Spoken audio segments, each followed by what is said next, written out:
আসসালামু আলাইকুম, আমি ডক্টর আকিব ভুইয়া।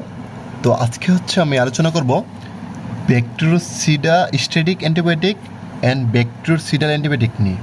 তাহলে আমরা প্রথমে জেনে নিই ব্যাকটেরিওস্টেটিক অ্যান্টিবায়োটিক মানে আমরা বলতে কী বুঝি।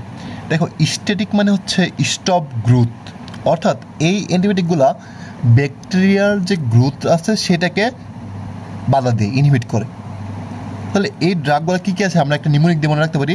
The strong man can chill, এখানে T for tetracycline, S for sulfonamide, M for macrolides, C for chloramphenicol, C for clindamycin. তাহলে এই tetracycline, sulfonamide, macrolides, chloramphenicol, clindamycin এই ড্রাগগুলোকে বলা হয় ব্যাকটেরিওস্টেটিক ড্রাগ, যারা ব্যাকটেরিয়ার গ্রোথকে ইনহিবিট করে দেয়, কিন্তু সরাসরি ব্যক্তিকে কী করতে পারে না, তারা কিল করতে পারে না। তারপর আসি ব্যাকটেরিওসিডাল অ্যান্টিবায়োটিক, সিডাল ফর কিলিং, অর্থাৎ তারা সরাসরি কী করে ব্যাকটেরিয়াকে কিল করে ফেলে। তাহলে এই ড্রাগগুলো কী কী আছে আমরা যদি মনে রাখতে চেষ্টা করি একটা নিউমোনিক দিয়ে, সেটা কি পেনিসিলিন, সেফালোস্পোরিন আর বেরিসিডাল ফর রিয়েল মাইক্রোস বা মাইক্রো অর্গানিজম।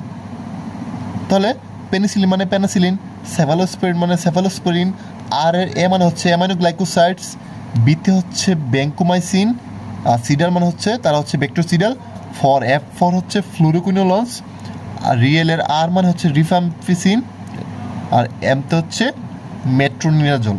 তাহলে এগুলো আমাদের ব্যাকটেরিওসিডাল অ্যান্টিবায়োটিক। তাহলে আশা করি এখন থেকে তোমাদের আর এগুলো মনে আর কখনো সমস্যা হবে না। তার মানে আমরা জানি এই অ্যামাইনোগ্লাইকোসাইড মানে স্টেপটোমাইসিন, কানামাইসিন, নিউমাইসিন, জেন্টামাইসিন, এগুলোকে আমরা বলি অ্যামাইনোগ্লাইকোসাইড।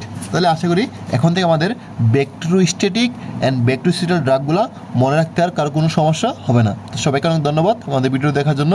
আসসালামু আলাইকুম।